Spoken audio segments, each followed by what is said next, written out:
Caleb Peebler here, MarineMax, Panama City Beach, and we've got an awesome opportunity today. Been in the boat business quite a few years, and what is the question we get most often? Caleb, I'm looking for a premium brand, low hour, late model, center console, dual console with 4-stroke outboard power. Well, we checked all the boxes today.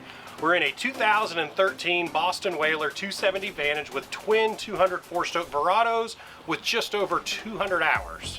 This is a one-owner boat and a great opportunity to get on the water with the freedom of a dual console that can fish, cruise, entertain, go offshore, cruise the intercoastal, head to the islands, really do it all and do it all comfortably in an absolutely legendary brand, the Boston Whaler 270 Vantage. Hang out with us for a few minutes. We'll walk you through the boats, the features, and everything that this boat's got to offer. So we work our way from the back of the boat forward and we see those twin Mercury 200 horsepower Verado 4-strokes. Those are digital throttle and shift, so you've got that smooth, very easy to use electronic fly-by-wire throttles that we'll work our way up to the console in a minute. But as we look here, the perks of those 4-strokes is they run quiet, they're smooth, and they're torquey. With 175 gallons of fuel, we've got close to 350 miles of usable range on this boat, so plenty to fish, plenty to cruise the intercoastal, and plenty to be economical. As we work our way to the back of the boat, that 9-foot beam gives us plenty of room on the dance floor, whether we're using that back bench as a bolster when we're trying to reel in some fish, or we're cruising with the family. You've got that gas-assisted, big old hardware 316L stainless with a pop-up backrest that hits you a little bit higher in the back from a comfort perspective, whether we're going to the island and beaching up and having cocktails and picnic, we're cruising the intercoastal and just watching the dolphins. We've got plenty of dual-purpose social zones in the boat. Boston Whaler does a wonderful job with a great use of space. We saw the big pop-up backrest. It's not just a flimsy flip-flop seat, it's overbuilt with a big backrest here and bench seat.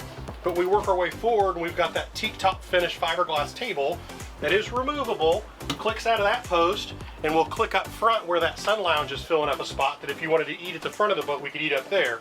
One of the most notable features on the dual console Boston Whalers is these flip-flop lounge seats. So we've got storage beneath, we've got a rear-facing seat, a front-facing seat.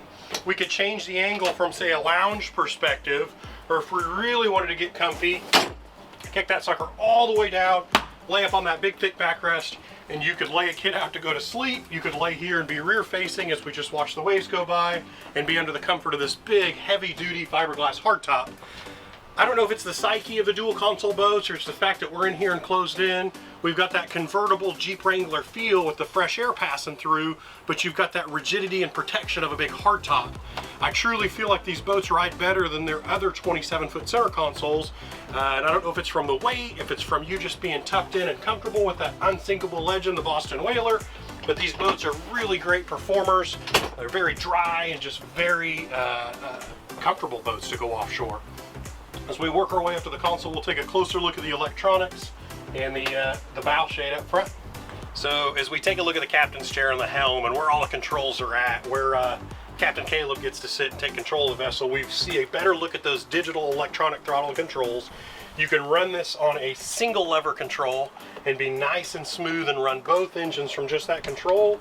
You've got all your trim binnacles. We've also got trim tabs, our mechanical controls, and a Fusion stereo backed up by JL Audio. If you're familiar with marine audio, you know that JL Audio absolutely bumps and will be louder than you'd probably like it to be. We peg across the tacks and our engine data. That is an LCD display that shows us that these have just over 200 hours, but we've also got our 12-inch Raymarine GPS and VHF radio in the event that you need to call for help or even go help somebody and be listening to that monitor of the radio.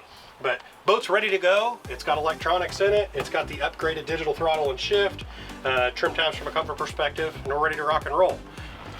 Before we work our way up to the front of the boat, we've got to remember more of those creature comforts. It is a dual console with the big hard top, and you've got your helm on the right-hand side. On the port side, we've got a very big, comfortable head and bathroom. We've got teak floors down below. We do have a porcelain head that's macerated with holding tank. Up front on this corner, we've got cabinet and cedar storage with a sink and washdown station. Ski locker midship in the floor that if you want to hold life jackets, water skis, equipment, bow shade, something else, you've got a huge storage down below. You work your way up further to the front of the boat and you've got another social zone to entertain the family, the kids, the wife. bow filler and sun lounge is currently installed. That is removable with dedicated storage up under the console. But with it in, you've got enough seating to sit 3 to 4 wide and comfortable around the front of the boat. My family with my 3 kids and wife like to live up there to watch the dolphins and cruise and, you know, let the wind blow. But we could get up there, sit safely high in the sides. We've got stainless rab rails strategically placed so we can sit in there and not worry about it. Stereos up front with access to the windlass anchor control as well as raw water washdown. But you sit up front, you could remember, kick that table out, remove the sun lounge, and put the table up front and have dinner up there, or sandwiches or whatever. But a nice, comfortable 3rd or 4th social zone for the 27 whaler. So as we come into recap, we've got the 2013 Boston Whaler 270 Vantage out behind me. Good look at it. You can see that fiberglass hardtop, the Raymarine closed dome radar, and that classic Boston Whaler color scheme with a red boot stripe, red logos, and the easy to maintain classic white gel coat. This boat does include an aluminum trailer in the price. That is a tandem axle, spare tire included, aluminum saltwater ready trailer with disc brakes and surge brakes. This boat specifically is on our website, MarineMax.com. You can jump on MarineMax.com and take a better look at all of our inventory, new, used, brokerage, and consignment at all of our locations. If you like watching our videos and our walkthroughs, jump on YouTube and look up MarineMax. We upload several videos every couple days. You can get a good walkthrough like this one, or take a look at our boats from 13 feet all the way up to over 100 feet. Once again, my name's Caleb Peevler. This is MarineMax Panama City Beach. That's our 2013 Boston Whaler 270 Vantage.